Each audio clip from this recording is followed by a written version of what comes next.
We usually perceive the mind as something abstract, an intangible, invisible force beyond human perception. Ironically, it is the mind from which all perception arises, yet it remains largely unaware of itself. It is like a mirror, always showing reflections of other objects, but never reflecting itself. But is that really the case? If you use another mirror to reflect your own, you will see it vividly and clearly. The same applies to the mind. How do we prove that the human mind has a physical presence? First, consider the atmosphere of a room. When an angry person walks into a space where you've been sitting, you don't just notice their mood, you slowly begin to absorb that negative energy. Conversely, when a bubbly, happy person enters, everyone around them feels a lift in spirit. This usually happens below the threshold of conscious perception. We may not understand why or how it happens, but the results are undeniable. The invisible transmission of energy, anger versus joy. Only something with a physical presence, no matter how subtle, can be transmitted. That which does not exist cannot be passed on, therefore there must be something there. Another level of evidence is something we are all too familiar with: worry. Worrying about the future is a favorite human pastime. However, when we undergo the severe stress of an uncertain future, we often lose weight rapidly. Becoming physically weaker and more frail is a typical symptom of a stressed out person. We've all seen it. In a matter of days, a person's face and physique can deteriorate to the point where they are unrecognizable in the mirror. This happens because the brain typically consumes about 20% of the body's total energy at rest, despite making up only 2% of our body weight. During periods of intense stress, the brain's energy consumption doesn't just increase. The distribution of that energy shifts dramatically. The body enters a survival state, activating the sympathetic nervous system, triggering the amygdala, and suppressing the prefrontal cortex. This leads to neural overdrive. Worrying often involves rumination, a repetitive neural loop. While a calm brain is like a well-timed orchestra, a stressed brain is like a car engine idling at high RPMs, burning fuel rapidly without going anywhere. This proves that physical energy, primarily glucose, is being spent on something previously considered to be non-physical. Thought. How can solid food, which becomes glucose, evaporate into something that has no physical presence at all? It can't. Modern science proves this through the first law of thermodynamics. Energy cannot be created or destroyed, only transferred or transformed from one form into another. Take a tree as an example. You provide it with sunlight, water, and nutrient-rich soil, all forms of tangible energy, and it transforms from a tiny seed into a towering tree. That is the first transfer of energy. The second transfer occurs when we use that tree as firewood.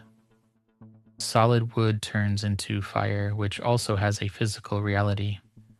Although we cannot catch a flame in our hands, that doesn't mean it lacks a physical presence.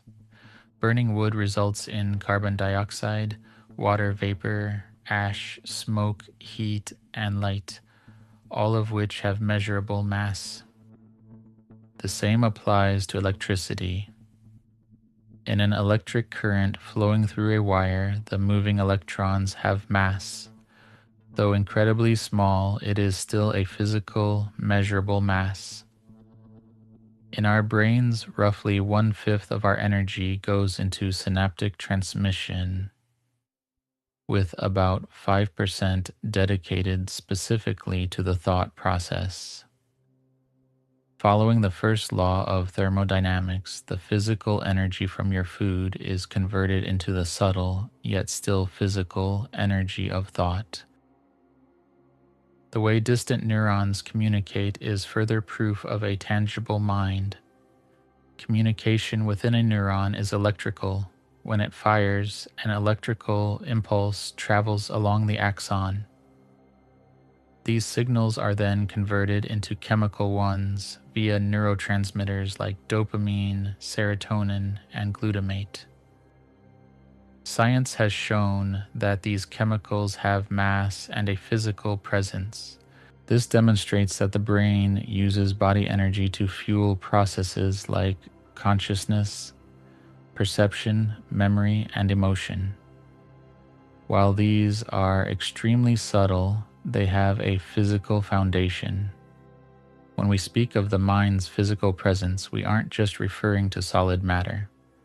From the complex dance of chemicals in our synapses to the interaction of subatomic particles, the mind is a tangible, measurable reality. It exists not as a ghostly abstraction, but as a dynamic physical system operating at the intersection of chemistry and particle physics.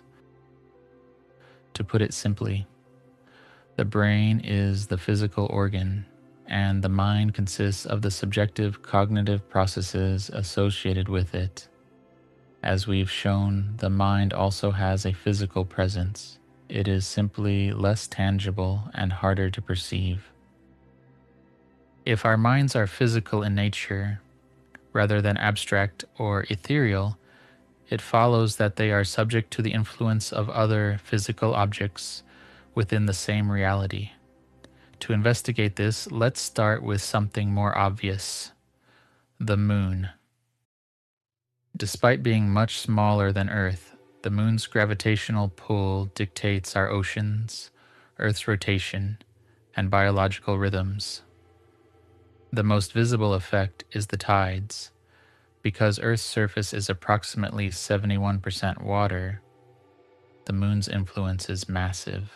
Similarly, the human body is up to 70% water, and the human brain is roughly 73% water.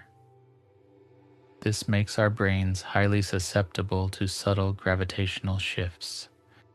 This influence extends to the mind. Since the mind has a physical basis, it is not immune to gravity. This is why the word lunatic exists, derived from the Latin lunaticus, meaning moonstruck. The most profound effects occur during the full and new moons, impacting both the tides and human behavior. Furthermore, the moon's transit affects Earth's geomagnetic field, which interacts with sensitive proteins, cryptochromes, in the human brain.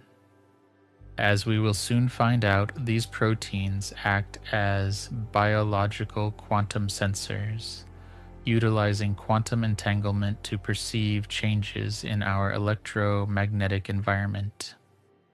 Once we recognize the empirical connection between the moon and the mind, it isn't a leap to see how other objects in the solar system have an impact.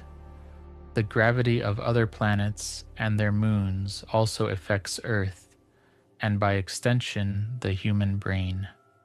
While these effects are smaller than those of the sun and moon, they are still present. It isn't just gravity at play. Solar flares affect Earth's magnetic field, which has been shown to influence animal migration and human cardiac rhythms. Some of these cycles are daily, some are bi-weekly, the lunar cycle, and some are decadal, the 12-year solar cycle. Then there are those that unfold over much longer spans. These rhythms ultimately shape what we call human life and destiny. Modern science confirms that every living being generates its own electromagnetic field. In humans, for example, the heart generates the strongest electromagnetic field in the body, much stronger than the brain. and it can be measured several meters away from the body. This means that human interaction is not just psychology. It is also literally the interaction of two magnetic fields, which may help explain why the anger or emotional state of one person can sometimes be felt by a complete stranger nearby, even without words or gestures. Our brains operate on specific frequencies: alpha, beta, theta brainwaves. These are electrical impulses. Every electrical impulse creates a magnetic field, and conversely, every external magnetic field can induce changes in electrical activity. Additionally, there is resonance, a mechanism through which planets could theoretically communicate with our minds without requiring direct physical contact or strong gravitational force. Imagine two violins tuned identically. If you pluck a string on one violin, the corresponding string on the other violin can begin vibrating through resonance. The Earth itself has a measurable electromagnetic pulse around 7.83 Hertz. Earth's ionosphere and magnetosphere are constantly influenced by solar winds and planetary motion. Every planet in our solar system is a massive resonator, vibrating at its own fundamental frequency as it orbits the Sun. Through a process known as orbital resonance, these celestial bodies create a complex harmonic web, influencing the solar wind before it ever reaches Earth. When planets align or shift positions, they act like giant tuning forks, subtly modulating the Earth's ionosphere. Our own bioelectromagnetic system doesn't just observe these shifts, it is forced to find a new equilibrium within them. We are not just living on a planet. We are part of a solar-scale vibration where every movement in the macrocosmos dictates a change in the weather of our microcosmos. For decades, the precision of migratory birds was a mystery. Today, we know the answer lies in quantum entanglement. Inside a bird's eye, proteins called cryptochromes act as biological quantum sensors. When light hits these proteins, it creates radical pairs of electrons that remain quantumly linked across space. This entanglement makes them hypersensitive to magnetic fields, allowing birds to literally see Earth's magnetism as a heads-up display overlaid on their vision. This shatters the argument that cosmic fields are too weak to affect biology. If a bird's eye can navigate via quantum mechanics, then our own nervous system is not a closed box.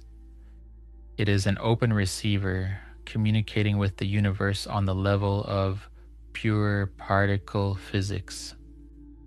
The human brain and heart contain these same proteins, cryptochromes, and water clusters that can process these subtle cosmic shifts. We are not just observing the universe, we are quantumly entangled with it.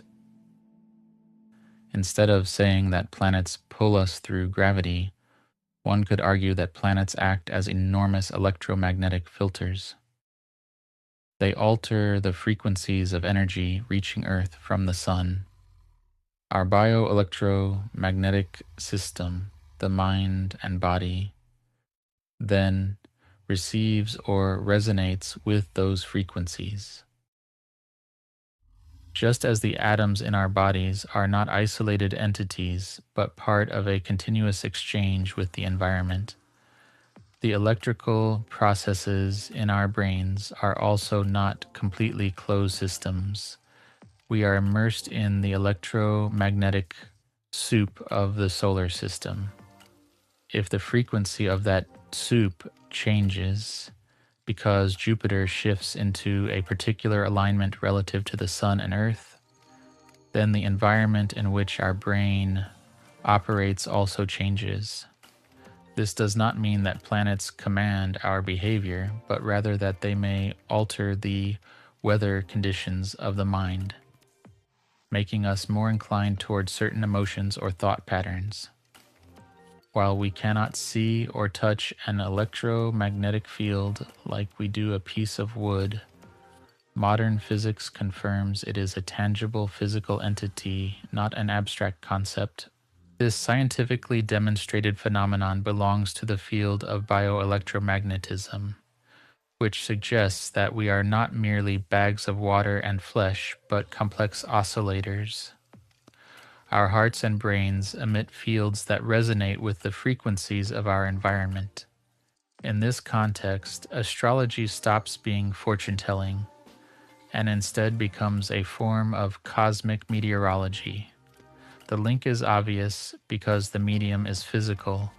While this explains how we are connected, it doesn't yet explain how the macrocosmos, the solar system, determines the fractal reality of the microcosmos, the individual. To explore that, we must first understand the different layers of the human being.